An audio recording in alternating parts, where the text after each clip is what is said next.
All right, camera is rolling, lights are good, audio Babe, is... Yeah, can you please take the dog out? does it have to be like right now, this He second? doesn't stop crying. I really need your help here. I'll be right back. Okay, so I have always wanted to do this. Hi, I'm the gentleman's lady, and the truth is, I think I can do this better than the gentleman can. So let's get started before my husband gets back and realizes I hijacked his review.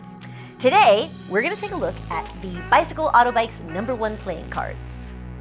The Bicycle Autobikes #1 are of course produced by the United States Playing Card Company and are available in the two standard colors of red and blue. Based on an original design produced by the USPCC, then called the Russell & Morgan Printing Company, this is a reproduction of a deck produced between 1902 and 1904. We own both colors of the deck, although some clues on the tug indicate there's more to the story.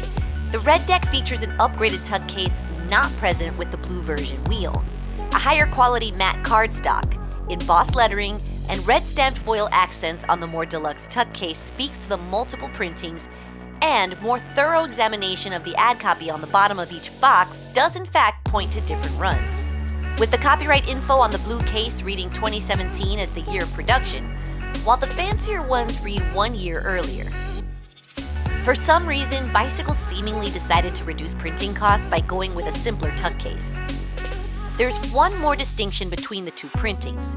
The 2016 version includes a vintage-style tack stamp, while the 2017 version uses a standard black seal.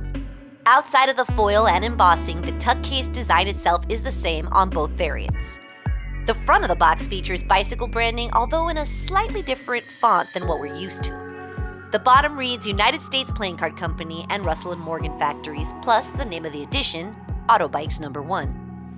All of this frames the large centered Spade pip, which includes a representation of Lady Freedom within. The sides read air cushion finish and made in the USA. The top flap advertises the cards as standard or poker size and having retro faces. The back of the box features the image of the back design. The central focus of the mirrored two-way card backs is the image of a motorized bicycle, the precursor for the modern motorcycle and where the cards get their name, the Autobikes. In fact, the Bicycle brand as a whole gets its name from the popularity and ubiquity of bicycles as the technological fad of the period, right at the turn of the 19th century. To put that into relatable terms, it would be like designing a deck of cards centered around emojis, which, incidentally, Bicycle has also done. Surrounding the Autobikes on the card backs is a heart-shaped frame made of intricate floral scroll work.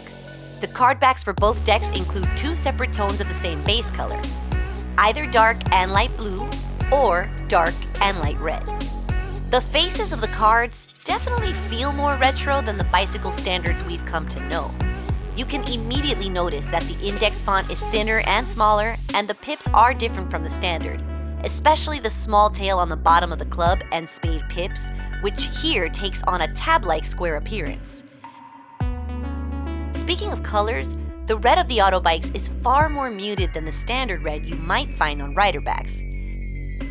This is true of the card back tones as well.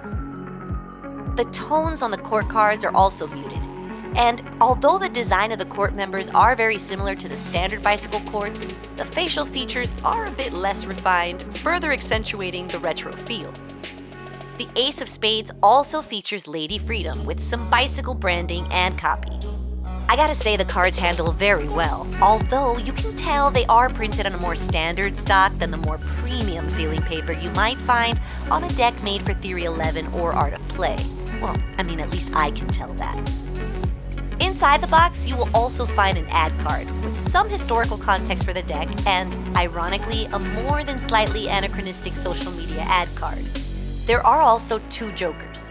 The standard bike riding king found on all 808 decks, one in black and white, and a second colorized in the more muted tones found throughout the deck.